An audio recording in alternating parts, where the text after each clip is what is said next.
नमस्कार दोस्तों, आप सभी का मेरे YouTube चैनल वास्तु ज्ञान में हार्दिक स्वागत है। दोस्तों, आज मैं वास्तु ज्ञान में आपके लिए लाई हूँ एक ऐसी कथा जिसको पढ़ने और सुनने से दूर होते हैं सभी प्रकार के कष्ट। तो दोस्तों चलिए जानते हैं उस कथा के बारे में। प्राचीन समय की बात है। एक नगर में एक बड़ा व्यापारी रहता था। वह जहाजों द्वारा अपना माल अन्य देशों में भिजवाया करता था। वह जितना ज्यादा धन कमाता था उतना ही वह जी खोलकर दान भी करता था।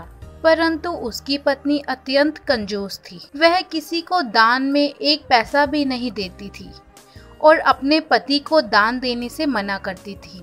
एक समय की बात है, वह सेठ एक दूसरे देश में व्यापार करने के लिए गया। उसके पीछे से भगवान बृहस्पति देव ने साधु का रूप धारण कर उस व्यापारी के घर गए। उन्होंने व्यापारी की पत्नी से भिक्षा मांगी। व्यापारी की पत्नी ने कहा कि साधु महाराज, मैं इस दान पुण्य से बहुत तंग आ चुकी हूँ।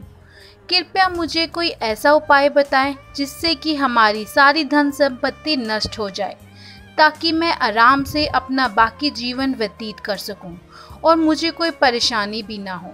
बृहस्पति देव ने कहा, हे देवी, तुम बड़ी विचित्र हो। संतान और धन से भी क्या कभी कोई दुखी होता है? अगर अधिक धन है तो इसे शुभ कार्यों में लगाओ।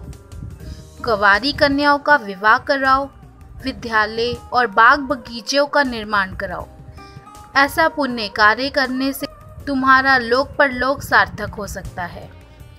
लेकिन साधु की इन बातों से व्यापारी की पत्नी को खुशी नहीं हुई। उसने कहा, मुझे ऐसे धन की आवश्यकता नहीं है जिसे मैं दान दूं। तब बृहस्पति देव बोले, यदि तुम्हारी ऐसी इच्छा है तो तुम एक उपाय करना। 7 बृहस्पतिवार घर को गोबर से लीपना, अपने केशों को पीली मिट्टी से धोना, केशों को धोते समय स्नान करना, व्यापारी से हजामत बनाने को कहना, भोजन में मांस मदिरा का सेवन करना, कपड़े अपने घर धोना। ऐसा करने से तुम्हारा सारा धन नष्ट हो जाएगा। इतना कहकर बृहस्पति देव चले गए। व्यापारी की पत्नी ने बृहस्पति देव के कहे अनुसार 7 बृहस्पतिवार वैसे ही करने का निश्चय किया। केवल 3 बृहस्पतिवार बीते थे कि उसी समस्त धन संपत्ति नष्ट हो गई और वह परलोक सिधार गई। जब व्यापारी वापस आया तो उसने देखा कि उसका सब कुछ नष्ट हो चुका है। उस व्यापारी ने अपनी पत्नी को सत्वादना दी और दूसरे नगर में जाकर बस गया। वह वहां जंगल से लकड़ी काट कर लाता और शहर में बेचता। इस तरह वह अपना जीवन व्यतीत करने लगा। एक दिन वह वृक्ष के नीचे बैठकर अपनी बीती हुई जिंदगी के बारे में विचार करके रोने लगा। उस दिन बृहस्पतिवार था। तभी वहां बृहस्पति देव साधु के रूप में सेठ के पास आए और बोले, हे मनुष्य, तू इस जंगल में किस चिंता में बैठा है? तब व्यापारी बोला, हे महाराज, आप सब कुछ जानते हैं। इतना कहकर व्यापारी अपनी कहानी सुनाकर रो पड़ा। बृहस्पति देव बोले, बेटा देखो, तुम्हारी पत्नी ने बृहस्पति देव का अपमान किया था, इसी कारण तुम्हारा यह हाल हुआ है। लेकिन अब तुम किसी प्रकार की चिंता मत करो। तुम गुरुवार के दिन बृहस्पति देव का पाठ करो। 2 पैसों के चने और गुड़ को लेकर जल के लोटे में शक्कर डालकर वह अमृत और प्रसाद अपने परिवार के सदस्यों और कथा सुनने वालों में बांट दो। स्वयं भी प्रसाद और चरना मत लो। भगवान तुम्हारा अवश्य कल्याण करेंगे। साधु की बात सुनकर व्यापारी बोला, महाराज, मुझे तो इतना भी नहीं बचता कि मैं अपनी कुछ बचा सकूं। इस पर साधु जी बोले, तुम लकड़ियां शहर में बेचने जाना। तुम्हें लकड़ियों के दाम पहले से चौगुने मिलेंगे, जिससे तुम्हारे सारे कार्य सिद्ध हो जाएंगे। उसने लकड़ियां काटी और वह शहर में बेचने के लिए चल पड़ा। उसकी लकड़ियां अच्छे दाम में बिक गई, जिससे उसने गुरुवार की कथा हेतु चना गुड़ लेकर कथा की और प्रसाद बांटकर स्वयं भी खाया। उसी दिन से उसकी सभी कठिनाइयां दूर होने लगी। परंतु अगले बृहस्पतिवार को वह कथा करना भूल गया। अगले दिन वहां के राजा ने एक बड़े यज्ञ का आयोजन कर पूरे नगर के लोगों को भोज के लिए आयोजन किया। राजा की आज्ञा अनुसार पूरा नगर राज के महल में भोज करने के लिए आया, लेकिन व्यापारी व उसकी पुत्री देर से पहुंचे। अतः उन दोनों को महाराज ने महल में ले जाकर भोजन कराया। जब वे दोनों लौटकर आए तब रानी ने देखा कि उसकी खूंटी पर टंगा हार गायब है। रानी को व्यापारी और उसकी पुत्री पर संदेह हुआ कि उसका हार उन दोनों ने ही चुराया है। राजा की आज्ञा से उन दोनों को कारावास की कोठरी में कैद कर दिया गया। दोनों अत्यंत दुखी हुए। वहां उन्होंने बृहस्पति देवता का स्मरण किया। बृहस्पति देव ने प्रकट होकर व्यापारी को उसकी भूल का आभास कराया और उन्हें सलाह दी कि गुरुवार के दिन कैद खाने के दरवाजे पर तुम्हें 2 पैसे मिलेंगे। उनसे तुम चना और मुनक्का मंगवाकर विधि पूर्वक बृहस्पति देवता का पूजन करना, तुम्हारे सब दुख दूर हो जाएंगे। बृहस्पतिवार को कैद खाने के द्वार पर उन्हें 2 पैसे मिले। बाहर सड़क पर एक स्त्री जा रही थी। व्यापारी ने उसे बुलाकर गुड़ और चने लाने को कहा।